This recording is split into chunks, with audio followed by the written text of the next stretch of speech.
প্রিয় দর্শক, আপনাদের সবাইকে স্বাগত জানাচ্ছি এনটিভির প্রতিদিনের আয়োজন স্বাস্থ্য প্রতিদিন অনুষ্ঠানে। আপনাদের সঙ্গে আছি আমি ডাক্তার সানজিদা হোসাইন। দর্শক, আজ আমরা যে বিষয়টি নিয়ে আলোচনা করব সেটি হচ্ছে হার্ট অ্যাটাক।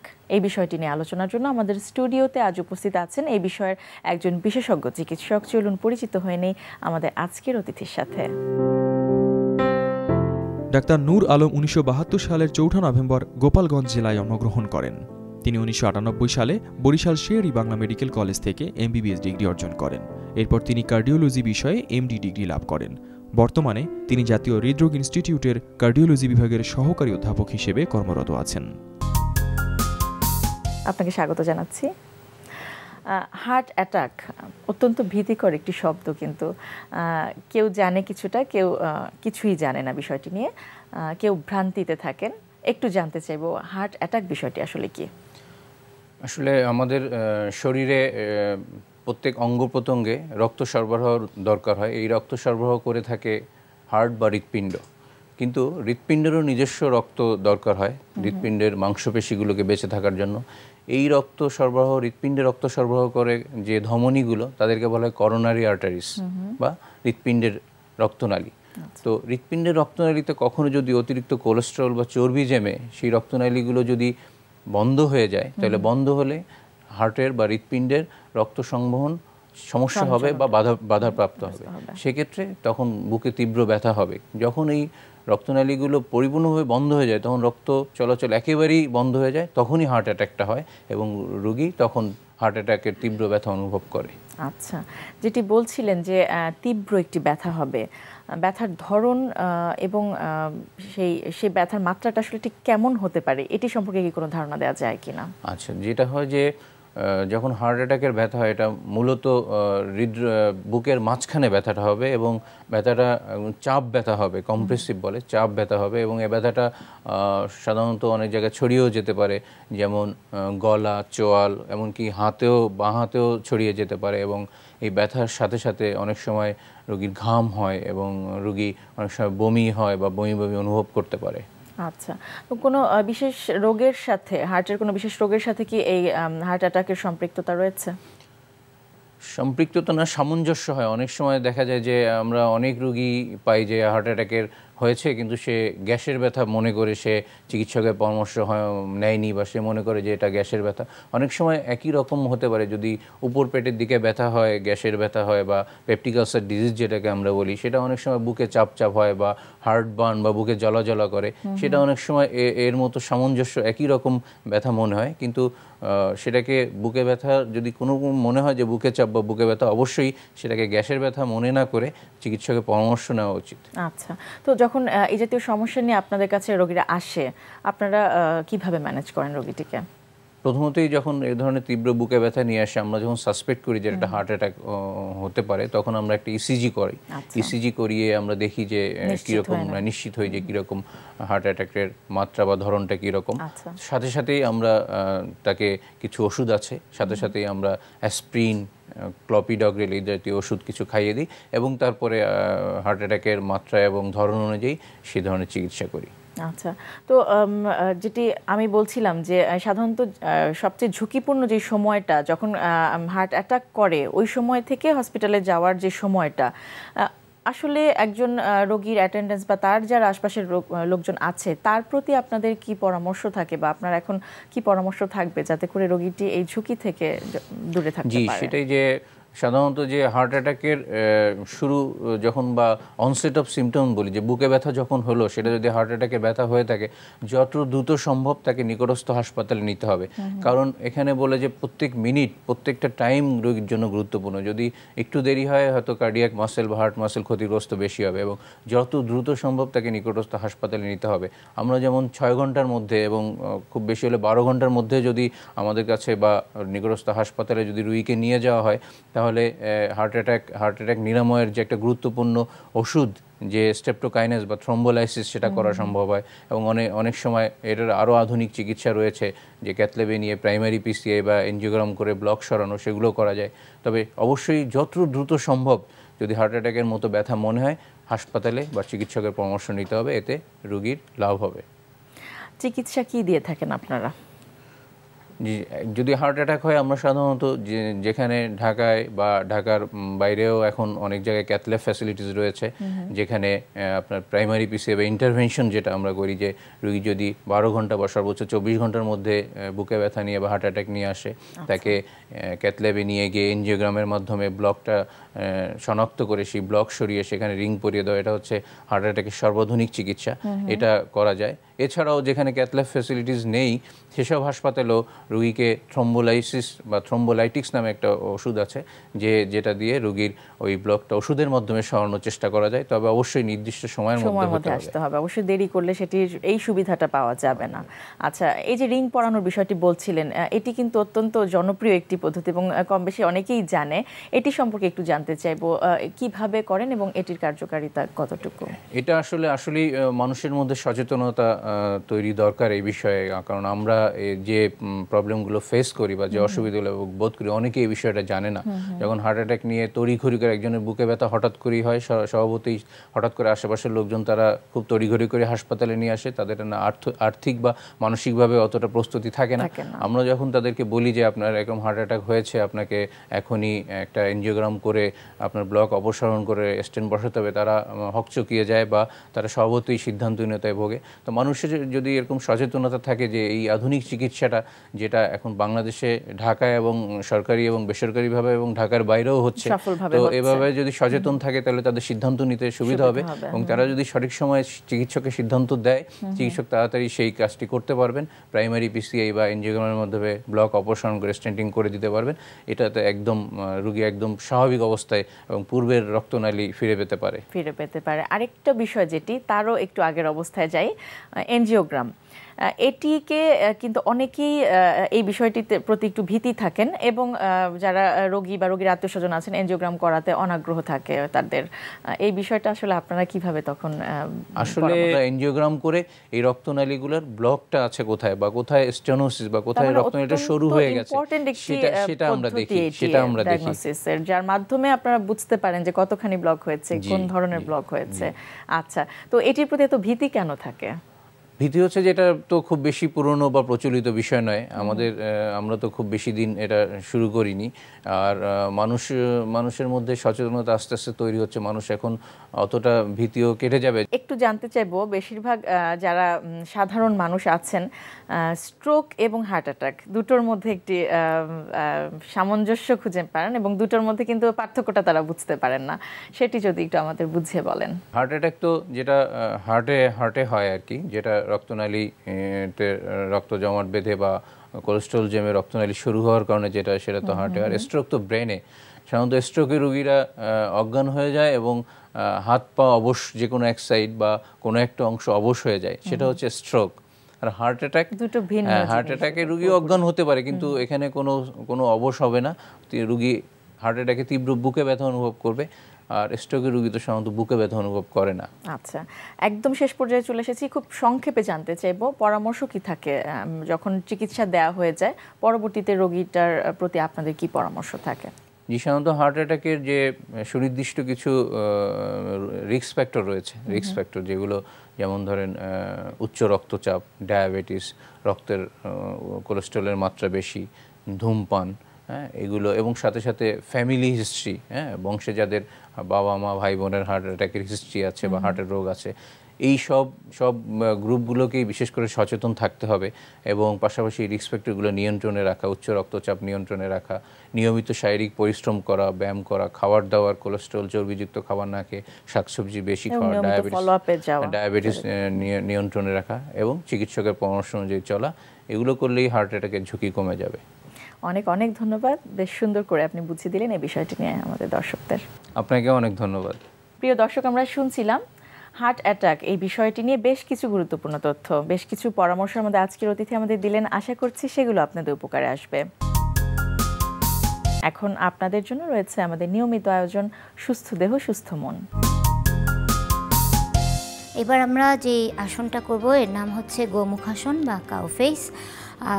এর আসনের কি কি উপকারিতা এটা প্রথমে বলে নিই। এতে যেটা হবে যে আপনার ফ্লেক্সিবিলিটিটা বাড়বে এবং যাদের হচ্ছে যে পায়ের জয়েন্টে বা শোল্ডারের জয়েন্টগুলোতে কোনো সমস্যা আছে তারা আস্তে আস্তে যখন এটা করবেন তাতে সেই জায়গার মোবিলিটিটা বাড়বে, ফলে ওখানকার ব্যথা বেদনাগুলো দূর হবে।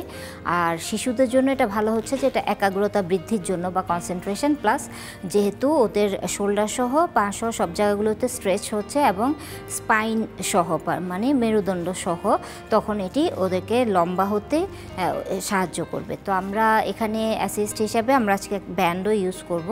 তো প্রথমে আমরা দেখব যে কিভাবে যখন একজন শুরু করবেন তার ফ্লেক্সিবিলিটিটা নেই বা ও ধরনের শরীরের সক্ষমতাটা নেই, তখন উনি কিভাবে শুরু করবেন সেটা আমরা দেখব।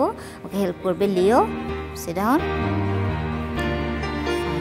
প্রথমে যখন বসে কী হবে, প্রথমে ইজি আসনে বসো, তাহলে অন্যরা বুঝতে পারবে। সুখাসনে যখন বসার পর কি করতে হবে, একটা পা, কোন পাটা তুমি নিচে নিচ্ছ, বাম পা, হ্যাঁ, বাম পাটা নিচে দিয়ে নিয়ে আসবে এমনভাবে যে পায়ের গোড়ালিটা যেন অন্য পায়ের হিপের কাছে লেগে থাকে। অন্য পাটা এবার উপর দিক দিয়ে নিয়ে আসবে যতটুকু আসে। সবার কিন্তু নিচের পাটা যখন ভেঙে থাকে উপরে পা আনতে গেলে অনেকে যাদের নীর সমস্যা আছে, হাঁটুর সমস্যা আছে, তখন কিন্তু ব্যথা হয়। অতটুকু পর্যন্ত আপনারা নেবেন না, বিগিনিংয়ে যতটুকু তুলতে পারছেন ততটুকু তুলবেন। ওকে, নাও ইনহেল, অ্যান্ড যেই পাটা উপরে আছে সেই হাতটা উপরে তুলব আমরা। Inhale and up and feel long long. Exhale, then back, okay, then inhale, chest open, exhale, অন্য হাতটা ঘুরে নিয়ে এসে পিছের থেকে ধরার যখন চেষ্টা করবে তখন আমরা এখানে হেল্প করব যে যখন ধরতে পারছে না একটা হাত দিয়ে ব্যান্ডটা ধরবে এবং অন্য হাত দিয়ে ব্যান্ডের কোনাটা ধরার চেষ্টা করবে এবং আস্তে আস্তে ফ্লেক্সিবিলিটিটা সে বাড়ানোর চেষ্টা করবে।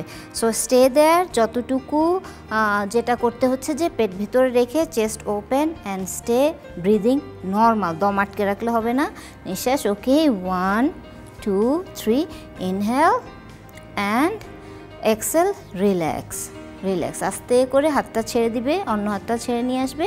ওকে, গিভ মি দ্য ব্যান্ড, এবং পাটা আস্তে করে নামিয়ে নিবে। এই আসনটা হাতের পিছের অংশটা কিভাবে হচ্ছে এটা আমরা ঘুরে দেখাই। লিও, ঘুরে দেখাও, তুমি ঘুরে যাও পিছন দিক করে, তাহলে বুঝতে পারবে সবাই যে কিভাবে করতে হবে। এবার অন্য পায়ে যাও। এবার কি হচ্ছে, ডান পাটা নিচে দিয়ে আসছে, বাম পা উপর দিয়ে, এবং যেহেতু এবার কি বাম পাটা উপরে, বাম হাত উপরে উঠবে। Inhale and up, good, and exhale down. এবার আমরা যেটা করব, ওকে ব্যান্ডটা দিয়ে দিলাম, দেন কি হচ্ছে, ইনহেল লং, এক্সেল। এবার যেটা করবে যে ও ব্যান্ডের জায়গাটা ধরবে, ব্যান্ডটা ধরবে এবং ট্রাই করবে যে ফ্লেক্সিবিলিটিটা আস্তে আস্তে ব্যান্ডের সাপোর্টটা নিয়ে যেটা করবে ও, যে আস্তে আস্তে, হ্যাঁ খেয়াল করছেন যে আস্তে আস্তে ট্রাই করবে যে হাতটা ধরা যাচ্ছে কি না, যতটুকু অতটুকু লিমিট ক্রস করবেন না, যে তাতে কি হচ্ছে যে এখানে জয়েন্টে কিন্তু হঠাৎ করে মোবিলিটিটা হঠাৎ করে জোর করে বাড়াতে গেলে সমস্যা হতে পারে। হ্যাঁ, তো এই সাপোর্টটা আমরা নিতে পারি। দেন ইনহেল অ্যান্ড এক্সেল, আস্তে করে ছেড়ে দাও অ্যান্ড রিল্যাক্স, অ্যান্ড ঘুরে বসো, ওপেন, নাইস। এতে আমরা যেটা দেখলাম যে এখানে ওর চেস্টটা ওপেন হলো, শোল্ডারের জয়েন্টটা ওপেন হলো, এবং যখন সে টান টান হচ্ছে তখন মেরুদণ্ডের কাজটা হলো এবং পায়ের ফ্লেক্সিবিলিটিটাও বাড়লো। তারপর যখন আস্তে আস্তে অভ্যাসটা হয়ে যাচ্ছে তখন যেটা হবে, এবার অ্যাডভান্স মুভটা দেখাও লিও।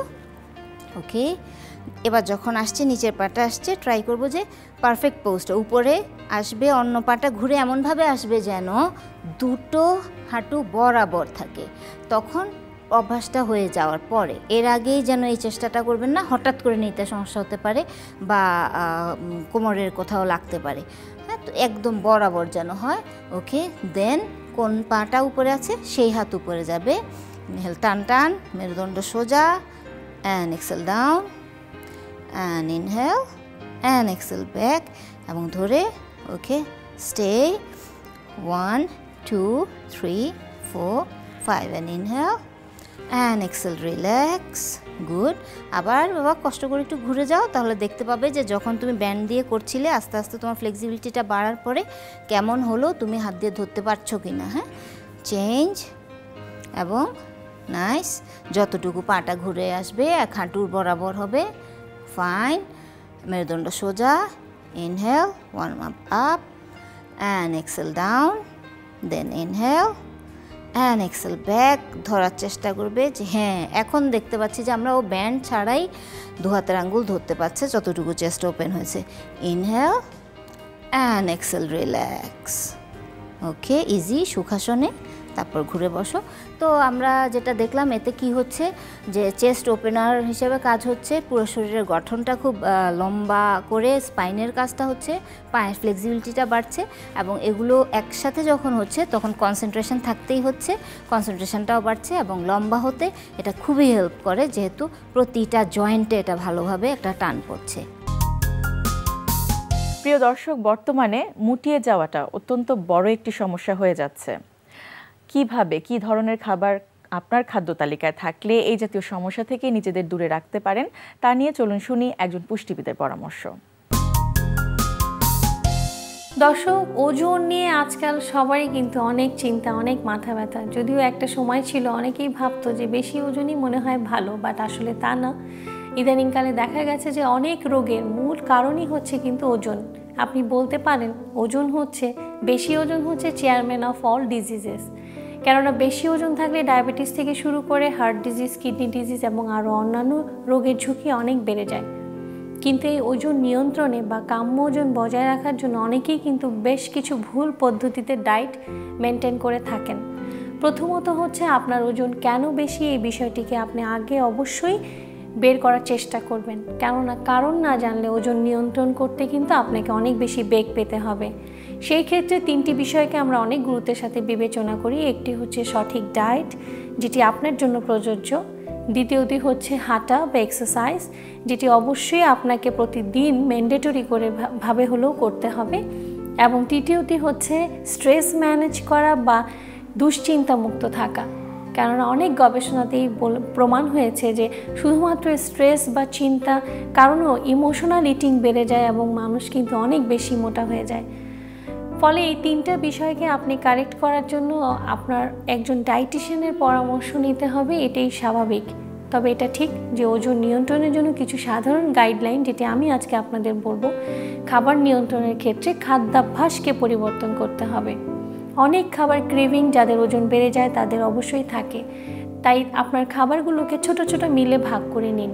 অল্প খাবার বারে বারে খেলে খুব সহসাই কিন্তু আপনি আপনার ওজনকে কমাতে পারবেন। অনেককেই দেখা যায় খাবারকে বাদ দিয়ে, দুপুরের খাবার বাদ দিয়ে অথবা রাতের খাবার স্কিপ করে বা ব্রেকফাস্টকে স্কিপ করে মনে করে আমি কম খাবার খাচ্ছি, আমি খুব তাড়াতাড়ি শুকিয়ে যাব। এটা অনেক ভুল। তবে হ্যাঁ, অনেকেই যদি এক্ষেত্রে সাকসেস হয়ে থাকেন তবে সেই ওজনটি কিন্তু আপনি বেশি দিন ধরে রাখতে পারবেন না। কেননা একটি মানুষ এরকম ইনডিসিপ্লিন ওয়েতে বা একেবারে না খেয়ে অনেক দিন কিন্তু থাকতে পারে না। ফলে আপনি যখন আবার স্বাভাবিক খাবার শুরু করবেন তখন কিন্তু আপনার ওজন আগের চেয়েও বেশি বেড়ে যাবে।